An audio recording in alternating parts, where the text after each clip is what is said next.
You had a bad day, so you buy something. Maybe it's a small thing, a coffee, a gadget, something in a cart you've been eyeing. And for about 10 minutes, you feel better. Genuinely. The stress lifts, then the thing arrives. You open it, and you feel nothing. In fact, if you're honest, you feel a little worse than before you bought it. If that loop sounds familiar, I need to show you what's actually happening in your brain, because it's not a willpower problem, and once you see the mechanism, it loses most of its power over you. Hi, I'm Wiz, and today we're talking about stress spending, the quiet habit of buying your way out of a bad mood, and why the relief it gives you is not just temporary, but is actually part of what keeps you stuck. Because the brain chemistry that makes shopping feel good when you're stressed is the exact same chemistry that leaves you emptier afterward, reaching for the next purchase. Let's start with the feeling, because it's real.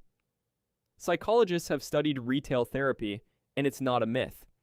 When you're feeling down or out of control, making a purchase genuinely can restore a small sense of control. You decided, you acted, something happened. Researchers have actually measured this. Shopping to lift a bad mood can reduce sadness, and a big part of why is that lost feeling of control coming back for a moment. So the relief is real. That's the trap.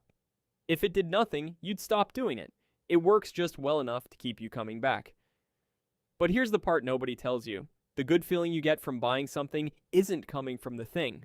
It's coming from the anticipation of the thing. And those are driven by two completely different systems in your brain. There's a chemical called dopamine, and almost everyone gets it wrong. People think dopamine is the pleasure chemical, the reward you feel when you finally get what you wanted. It's not. Dopamine is the wanting chemical. It spikes before you get the reward. When you're anticipating it, chasing it, one click away from it.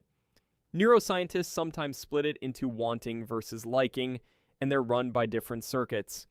Dopamine drives the wanting. It's what floods your brain the moment you add the item to the cart, the moment you hit buy, the moment the shipping email lands. That's the high. That's the 10 good minutes. And now you can see the problem. The peak of the feeling happens at the purchase, not at the possession. By the time the box actually shows up, the dopamine's already gone. The wanting is satisfied, so the chemical that was making you feel alive just switches off. You're left holding the thing at baseline, wondering why it doesn't feel like it was supposed to. If this is already rearranging how you think about your own spending, do me a quick favor and subscribe. I break down one of these money brain mechanisms every week, and they add up fast. Now let's make it worse, because there are two more forces stacking on top of this. The first is stress itself. When you're stressed, your body is running on cortisol, and stress does something specific to decision making. It pulls your focus hard toward immediate relief and shrinks your view of the future. A stressed brain isn't weighing next month's bank balance, it's asking one question: how do I feel better right now? And buying something is one of the fastest, easiest hits of right now relief available.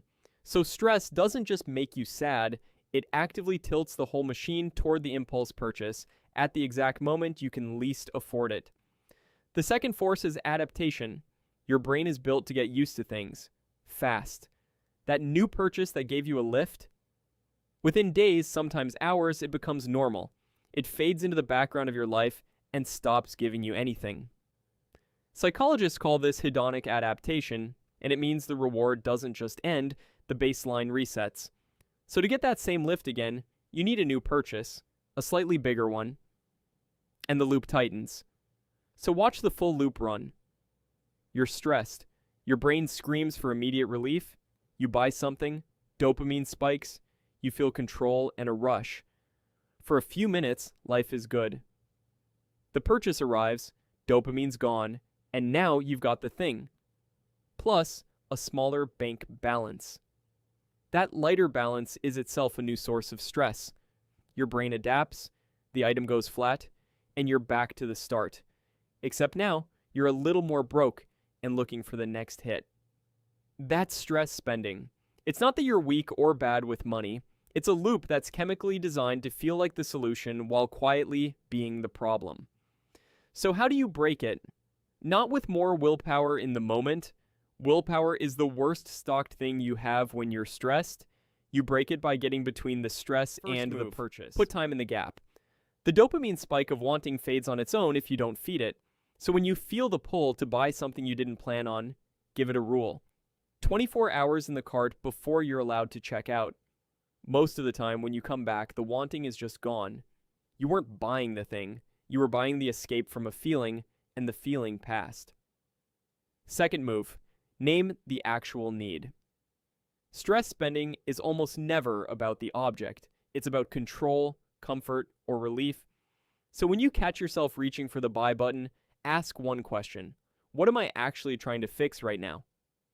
Naming it, I'm stressed, I'm not shopping, I'm trying to feel in control, is often enough to break the spell, because you've moved the decision out of the impulse circuit and into the thinking part of your brain. And third, build a cheaper dopamine source before you need it. The wanting system doesn't care whether the hit comes from spending, a walk, a workout, a message to a friend, 10 minutes of something you're actually good at. All of it gives your brain a cleaner version of the same lift without the bill. The trick is having it ready in advance so that when stress hits, you've got somewhere for it to go that isn't your credit card. I actually want to hear this one, and I read every comment. Tell me the thing you buy when you're stressed. The specific one. Naming it out loud in public takes away a surprising amount of its power, and you might see yourself in someone else's answer. Here's what I want you to walk away with. The relief you feel when you stress spend is real, but it's the wanting, not the having, and it was always going to fade before the box even arrived. You were never buying the thing. You were renting 10 minutes of feeling in control. And once you can see that clearly, you can go get that feeling somewhere. It doesn't cost you your future. If you want to keep going, I put together a free money brain cheat sheet, the stress spending loop, plus a handful of the other mental traps quietly draining your wallet, all on one page you can keep. It's completely free, and the link's waiting in the description. I'm Wiz. Your money problems are brain problems, and once you see how your mind works, the money part gets a whole lot easier. See you in the next one.